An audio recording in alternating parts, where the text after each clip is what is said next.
This channel does not promote any violent, harmful, or illegal activities. All content provided by this channel is meant for an educational purpose only. এসআইআরে হয়রানি TMC সাংসদের মামলায় আজ supreme কোর্টে শুনানি আছে। তৃণমূল সাংসদ দোলা সেন এবং ডেরেক ওব্রায়ানের করা মামলায় গত শুনানিতে কমিশন সহ সব পক্ষকেই নোটিশ জারি করেছিলেন প্রধান বিচারপতি। হোয়াটসঅ্যাপে নির্দেশ দেওয়া হচ্ছে, লজিক্যাল ডিসক্রিপেন্সি অর্থাৎ তথ্যে অসঙ্গতির মতো বিষয় তুলে ধরেছিলেন আইনজীবী কপিল সিব্বল। এসআইআর প্রক্রিয়া চলাকালীন বাংলার হিংসার ঘটনা নিয়েও শুনানি আজ সর্বোচ্চ আদালতে।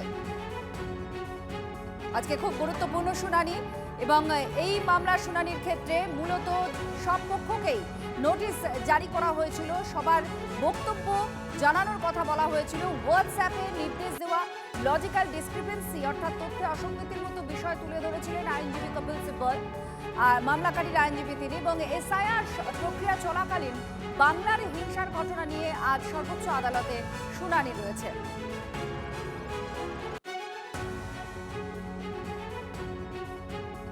সব পক্ষকেই নোটিশ পাঠানো হয়েছিল এবং আজকে গুরুত্বপূর্ণ এই শুনানি। এসআইআর প্রক্রিয়া চলাকালীন বাংলায় হিংসার ঘটনা নিয়েও শুনানি আজ সর্বোচ্চ আদালতে।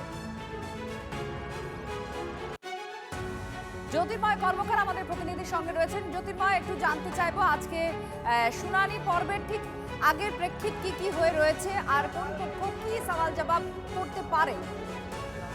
দেখো, আর কিছুক্ষণের মধ্যেই এই মামলার শুনানি হবে, যা মনে হচ্ছে দুপুর 2টোর পরেই এই মামলার শুনানি শুরু হয়ে যাবে। যেদিকে আমাদের নজর থাকছে তা হচ্ছে দোলা সেন এবং ডেরেক ওব্রায়ানের তরফে এই পিটিশন ফাইল করা হয়েছে এবং এই পিটিশনের মূল বক্তব্য ছিল যে রাজ্যে যেভাবে এসআইআর প্রক্রিয়া চলছে তা আইন বিরুদ্ধ।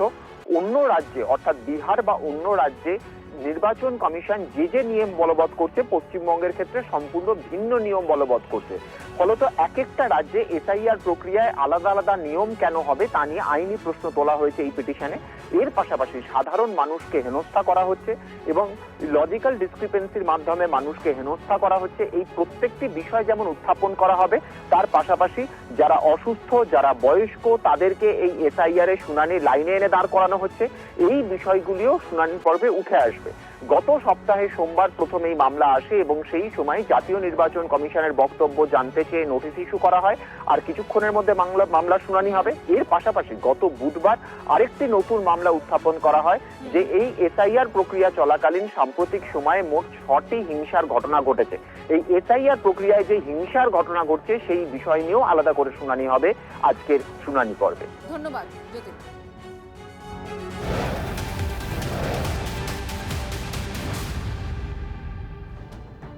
আজ বারাসাতে অভিষেক বন্দ্যোপাধ্যায় কাছারি ময়দানে রণসংকল্প সভা তাঁর।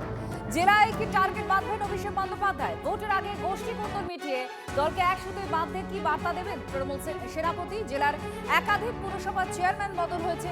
অভিষেক বন্দ্যোপাধ্যায়ের বক্তব্যে তা নিয়েও কোনো কি বার্তা থাকবে? নজর রয়েছে আজকের কাছারি ময়দান থেকে। কি বলেন অভিষেক বন্দ্যোপাধ্যায়? প্রবল জনস্রোত বারাসাতের উপরে আছড়ে পড়বে। সারা বাংলার মানুষের কাছে আমাদের নেতা, সর্বভারতীয় সাধারণ সম্পাদক সাংসদ অভিষেক বন্দ্যোপাধ্যায় ইতিমধ্যেই প্রমাণ করে দিয়েছে। উত্তর চব্বিশ পরগনাও তার ব্যতিক্রম নয়। অতএব স্বাভাবিকভাবে এখানেও এরকম প্রচুর মানুষ যারা জীবিত আছেন তাদের মৃত বলে ভোটার লিস্টে দেখিয়ে দেওয়া হয়েছে। 84 জন সারা বাংলায় মারা গেছে। হ্যাঁ, অনেকে আছে আমাদের জেলাতে প্রচুর, প্রায় 10 জনের উপরে।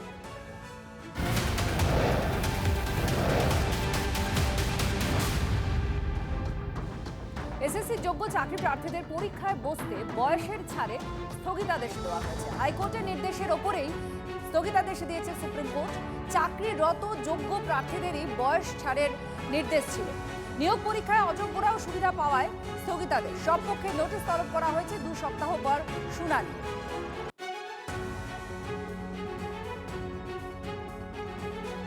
এরা আনটেন্টেড, কিন্তু ওদের 2016-তে ওয়েটিং লিস্টে নাম ছিল বা ওরা ক্যান্ডিডেট হিসেবে অ্যাপ্লাই করেছিল।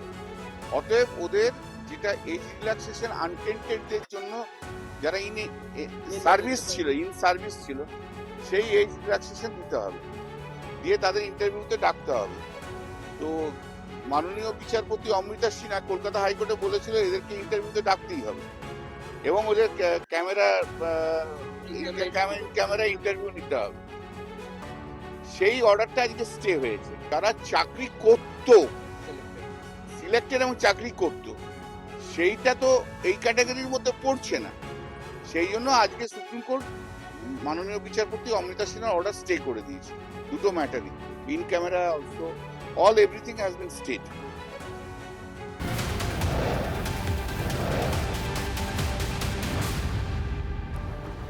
4 মাস ধরে ভাতা আটকে পুরসভার শিশু শিক্ষা কেন্দ্রের শিক্ষিকাদের। ভাতা না পেয়ে নুন আনতে পান্তা ফুরোনোর মতো অবস্থা কর্মীদের। সাম্মানিক 10,000 টাকাও 4 মাস ধরে আটকে রয়েছে বলে অভিযোগ। একে তো নামমাত্র ভাতা, তাও মেলে নিয়মিত মেলে না। সর্বশিক্ষা মিশনের বেহাল ছবি এই রাজ্যে। রাজ্য কেন্দ্রের সংঘাতের মাসুল গুনছেন তারা। কেন্দ্র সমগ্র শিক্ষা মিশনের টাকা আটকে রাখায় সমস্যা হচ্ছে এই দাবি রাজ্যের। রাজ্যে দুর্নীতির দিকে আবার আঙুল তুলছে কেন্দ্র।